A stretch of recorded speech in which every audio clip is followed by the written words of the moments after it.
Hello बच्चों, प्रश्न दिया गया है, प्रश्न को पढ़ लेते हैं। प्रश्न कह रहा है निम्नलिखित बंटन से बहुलक ज्ञात कीजिए। प्राप्तांक से कम हमें दिया गया है 10 से कम, 20 से, 30 से, 40 से, 50 से, 60 से, 70 से, 80 से। इसके संगत छात्रों की संख्या है 2, 21, 34, 46, 66, 77, 92 और 100।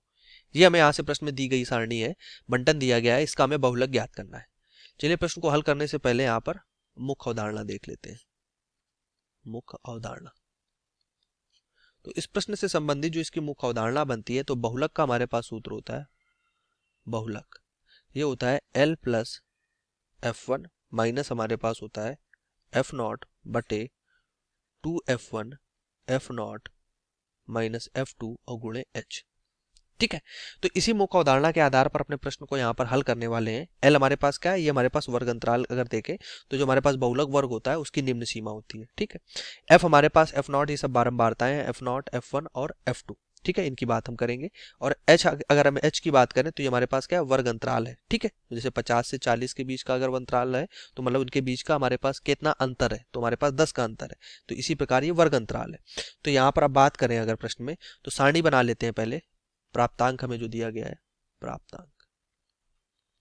प्राप्तांक की सारणी अगर बनाए तो 0 से 10, 10 से 20 क्योंकि से कम की बात हो रही है, 20 से 30, फिर हमारे पास है 30 से 40, 40 से 50, फिर है 50 से 60, 60 से 70 और अंतिम है 70 से 80। ये हमें यहाँ पर प्राप्तांक का वर्ग अंतराल दिया है। तो हमें यहाँ पर से कम की बात हो रही है, मतलब कि संचयी बारंबारता दी गई है, क्योंकि यहाँ पर देखो तो 10 से कम के लिए 2 मान दिया है, फिर 20 से कम के लिए 21, मतलब 10 से 20 के बीच का 21 मान दिया है, मतलब कि संचयी बारंबारता दी है। तो वो है 2, 21, 34, 46, 66, 77, 92 और 100। ठीक, तो इसके संगत जो बारंबारता हमारे पास F बनेगी वो क्या बन जाएगी, ये तो 2 हो जाएगी, 21 से 2 गए, फिर 19, 34 से 21 गए 13, फिर 12, फिर इसी प्रकार ये 20, फिर 11, 15, 8। ठीक, तो यहाँ पर अगर हम देखें तो सबसे अधिक हमारे पास अगर यहाँ पे बारंबारता देखें तो वही हमारे पास क्या होती है, वो हमारे पास F1 होती है।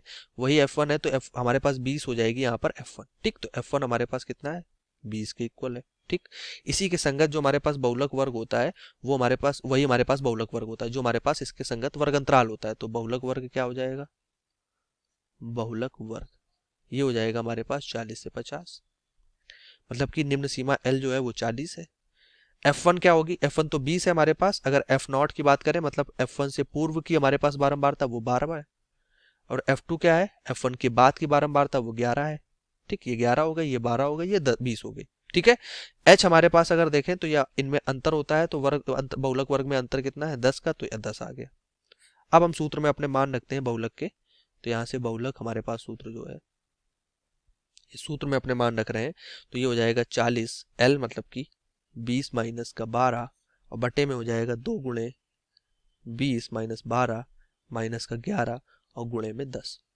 तो इसको हल करते हैं तो ये हो जाएगा 40 प्लस ये हो जाएगा हमारे पास कितना, यहाँ से कर माइनस करेंगे तो ये कितना आ जाएगा हमारे पास 8 और 80 हो जाएगा 10 से गुणा होकर, और बट्टे में क्या हो जाएगा 20 दूना 40 और ये 11 और 12 कितने हो जाएंगे हमारे पास, 11 और 12 हो जाएंगे हमारे पास 23, 23 माइनस 40 कर देंगे 17 आ जाएगा। ठीक, तो ये मान जो हमारे पास आ जाता है 44.705। तो यही हमारे पास इस प्रश्न के लिए बहुलक निकल के आ जाता है कि यहाँ बहुलक जो होगा वो 44.705 होगा। तो आशा करते हैं प्रश्न का उत्तर समझ में आया होगा। धन्यवाद।